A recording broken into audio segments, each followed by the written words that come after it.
கழுத்து வலி வந்து நம்ம அதிகமா யூஸ் பண்ணக்கூடிய அ ஜாயிண்ட்ஸ்ல வந்து அந்த கழுத்துக்கு வந்து ரொம்ப இம்பார்ட்டன்ட். நம்ம பேசும்போது தலையாட்டி பேசுறதா இருக்கட்டும், யாராவது கூப்பிடுறாங்கன்னா திரும்பி பார்க்கறதா இருக்கட்டும், அதிகமான மூவ்மெண்ட்ஸ் குடுக்கறது, இது எல்லாத்துலயுமே ரோல் பண்றது வந்து அந்த கழுத்து வந்து ரோல் பண்றது.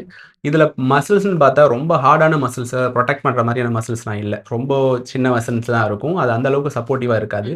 ஸோ, இத நம்ம ரொம்ப புரொடெக்டிவா பார்க்க வேண்டிய சிச்சுவேஷன்ல இருக்கோம். ஸோ, அத நம்ம சரியா மெயின்டெயின் பண்ணாம இருக்கிறதுனால தான், இந்த கழுத்து வலிகள் வந்து ரொம்ப அதிக பேருக்கு பாதிப்பை ஏற்படுத்திட்டு இருக்கு. ஈவன் குழந்தைகள் வந்து இந்த பேக் மாட்டிட்டு போறதுலருந்து, ஃபோன் பார்க்கறதுலருந்து, குழந்தைகள்லருந்து எல்லாரும் வந்து இது அஃபெக்ட் ஆகுறாங்க. மோஸ்ட்லி யங் ஏஜ் குரூப் தான் வந்து இந்த கழுத்து வலிகள்ல வந்து சிரமப்படுறாங்க. ஒரு சில பேர்லாம் சொல்லுவாங்க, "சார் நான் கார் ஓட்டும்பொழுது பின்னாடி என்ன வண்டி வருதுன்னு திரும்பி கூட என்னால பார்க்க முடியல. என்னால கழுத்து வந்து ரொம்ப லாக் ஆயிருக்கு. இந்த பக்கமும், அந்த பக்கமும் அசைக்க முடியல. அசச்சா உயிரே போற அளவுக்கு வலி வருது." இல்ல தலைய திருப்பி பார்த்தா தல சுத்தல் வருது. நான் தல சுத்தல் வந்து கீழ விழுந்துடுறேன். இந்த மாரியான நெறைய சிம்ப்டம்ஸோட இந்த கழுத்து வலி ப்ராப்ளம் இருக்கு.